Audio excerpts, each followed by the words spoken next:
Makosi amakhulu ngiyanamukela amakhosi TV. Ngicela mangifuna amavidiyo sasirabile ngishare umfolo sokwazi ulethana amavidiyo ngokuphazima kweso noma ngalesikhathi sokuthola kanze idlozi. Namhlanje ngizokhuluma ngokuphupha umuntu ephuma amazinyo noma uziphupha uphuma amazinyo. So it deals with you this one. Mawuphupha wena uphuma amazinyo usuke uyisimo sento ebaluleke kakhulu ekufanele ungayizibi njengomuntu osimo sokubizwa nabantu abadala.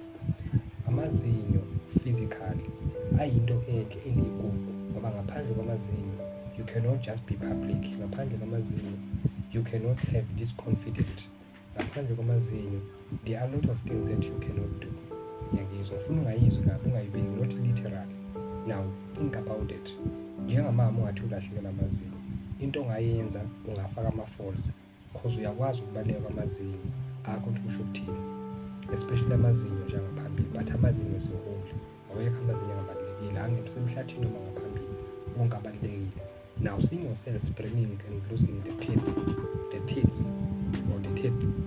suke bekhombisa abantu abadala ukuthi there are things or that's something that you're going to lose, a precious thing, an important thing that you're going to lose into your life.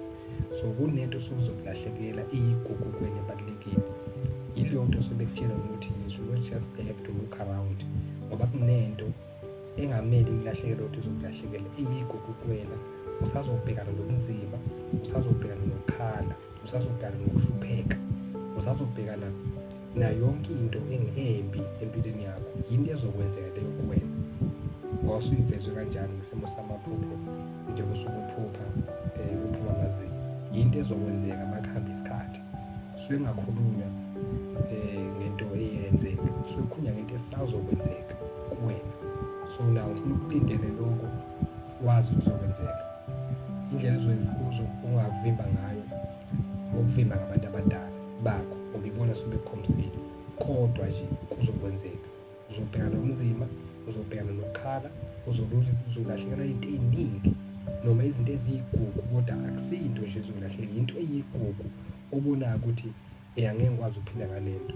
Okambe uzoba umuntu olahlekelwa mhlawumbe bamtshontshela imoto, okambe umuntu ozolahlekelwa ilunga lomndeni noma umuntu ozolahlekelwa umntwana wakhe uma kuthi unabantwana, noma uzolahlekelwa umzali, noma uzolahlekelwa ingane uma kuthi umzali, noma uthi uyingane uzolahlekelwa yini noma yini. So bekhombisa ukuthi into eyigugu, into esondele kuwena eyigugu esenhlizweni yakho izokulahlekela noma uzobhekana nabo ubunzima nenyembezi regarding that.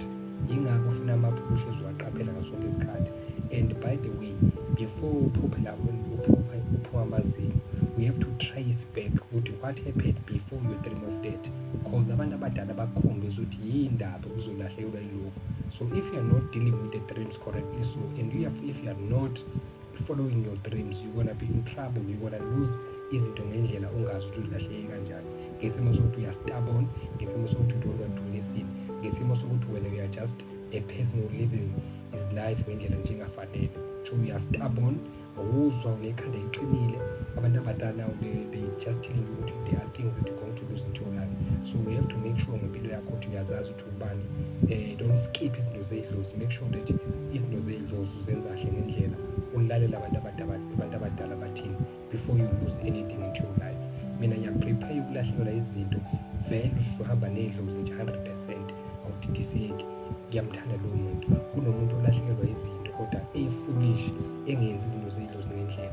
Nginishiye lapho mngani zethu, kubalulekile ukulala into zedlozi. Makhosi amakhulu.